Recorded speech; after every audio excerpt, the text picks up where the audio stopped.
கோடை காலத்துல தான் விவசாயிகள் இந்த தர்பூசணி பயிரிட்டு நல்ல லாபம் ஈட்டுவாங்க. இப்போ அதுலயே ரசாயன கலக்கத்தை அது கேட்டீங்க. இப்ப நம்ம இப்படி சொல்லுவோம், எந்த பொருள்ல கலப்படம் இல்லைன்னு பேசுவோம்.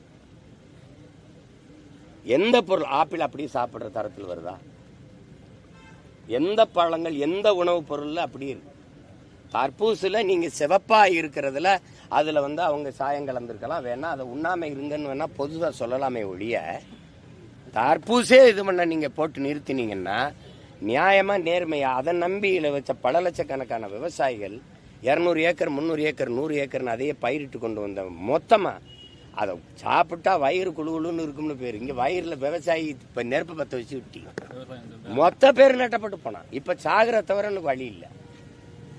ஆய்வு செய்யறது இது. அந்த ஆய்வு செய்யறதுன்னா அந்த மாதிரி யார் கலந்துருக்கா என்னன்னு கலப்படம் பண்ணி அந்த மாதிரி அந்த ஊசியை போட்டு சிவப்பு சாயத்தை ஏற்றியவர்கள் மீது நடவடிக்கை எடுங்க. நீங்க மொத்தமாவே தர்பூசு அப்படின்னோடனே இப்ப எல்லா விவசாயம் பாதிக்கப்பட்டு போயிட்டான்ல. இப்ப என்ன பண்றது?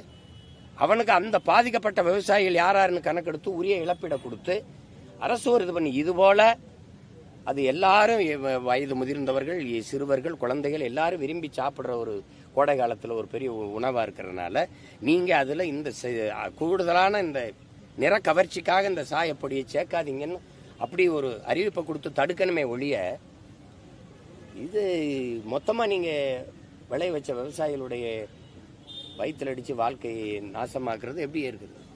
அது தவறு. அந்த மாதிரி செய்யக்கூடாது. எல்லாமே சரியா இருக்கு, எல்லாமே நேர்மையா இருக்கு, இதுல தான் கலப்படம் வந்துருச்சு, இதுதான் தப்பாயிருச்சுங்கிற மாதிரி காட்டிக்கிற ஒரு போக்கு இருக்குல்ல. நாட்டை மீனவன் மகன் அல்லது விவசாயி மகன் எவனாவது ஒருத்தர் இருந்து ஆளணும். அப்படி எதுவும் இல்லையே.